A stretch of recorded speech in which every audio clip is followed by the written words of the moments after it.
Baik, Bapak-bapak, kita selawat dulu baru kita mulai. Sallallahu ala Muhammad. Sallallahu alaihi wasallam. Sallallahu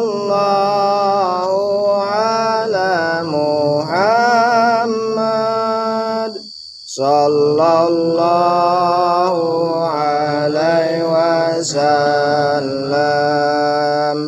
Ya Nabi salam alaika, ya Rasul salam alaika, ya Habib salam alaika, salawatullah alaika, sallallahu ala Muhammad,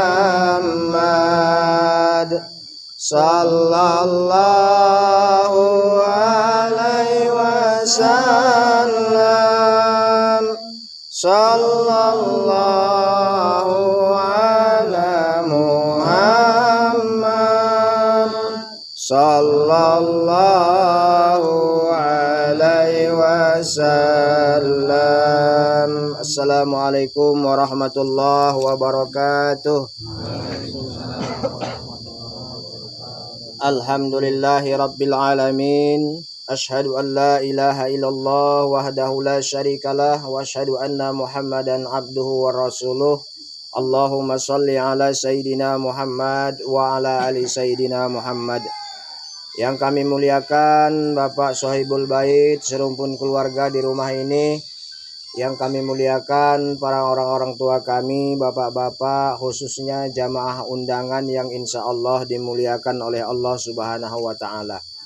Puja dan puji serta rasa syukur kita, mari sama-sama kita persembahkan kehadirat Allah Subhanahu wa Ta'ala, yang mana pada malam yang berbahagia ini kita masih diberikan Allah kesehatan, sehingga kita masih dapat berkumpul di tempat kediaman Sohibul Bait ini dalam rangka memenuhi undangan beliau tadi sorenya.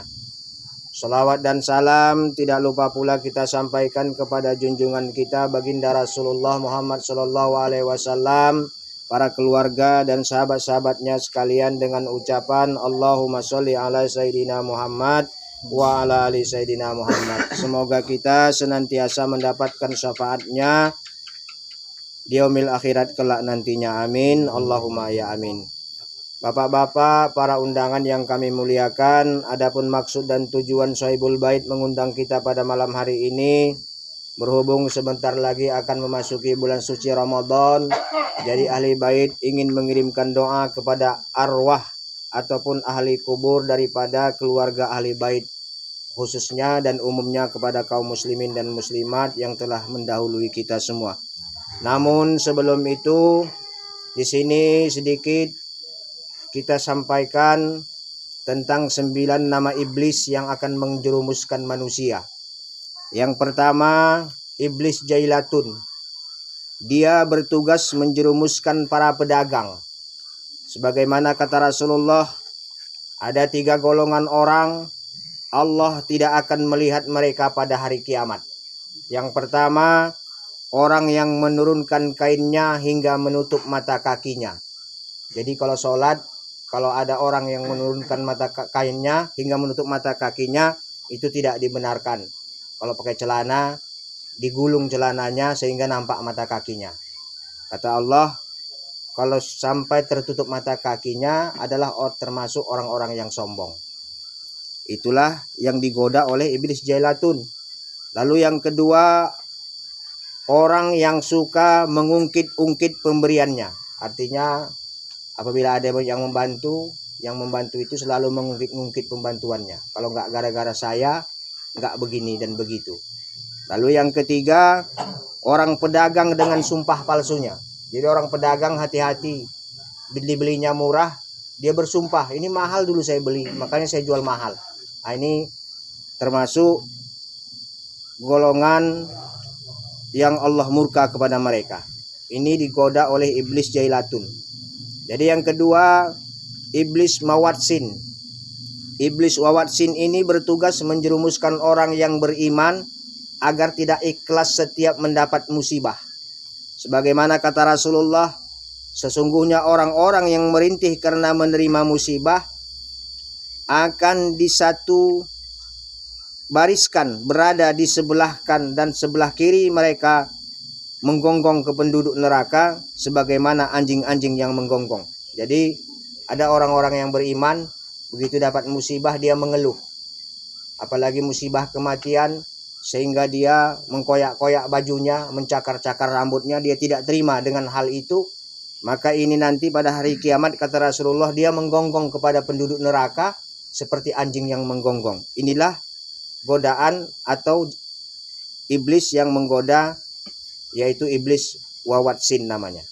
Lalu yang ketiga, iblis akwan.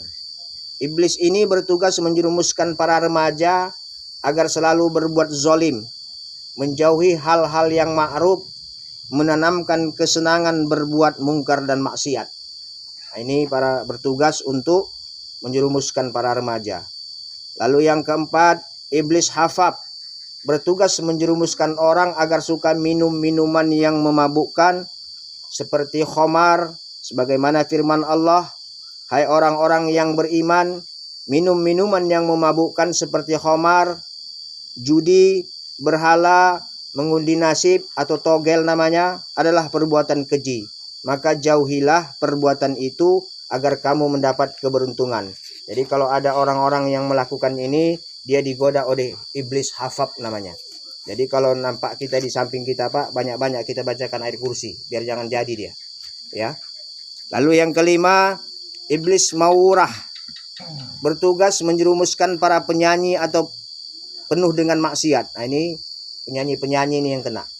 Nanti dia pakai di bawah pakai shot, di atas cuman pakai dot. Nah, ini penyanyi-penyanyi maksiat digoda oleh iblis wamurah. Yang keenam, iblis lakwas. Iblis lakwas ini bertugas menjerumuskan manusia agar tetap menjadi kafir, tetap musyrik, menyembah selain Allah. Dia tidak percaya selain Allah, disembahnya hanya selain Allah. Inilah iblis lakwas yang menggoda manusia. Lalu yang ketujuh, iblis a'war. Iblis ini bertugas menjerumuskan laki-laki dan wanita untuk melakukan perbuatan zina melalui pandangan mata. Lalu yang kedelapan, iblis al-waswan, bertugas menjerumuskan manusia menjadi ahli maksiat, bahkan dirinya sampai rela meninggalkan akidahnya demi kepentingan dunianya.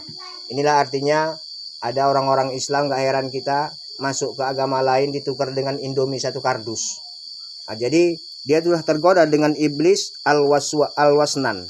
Waalaikumsalam.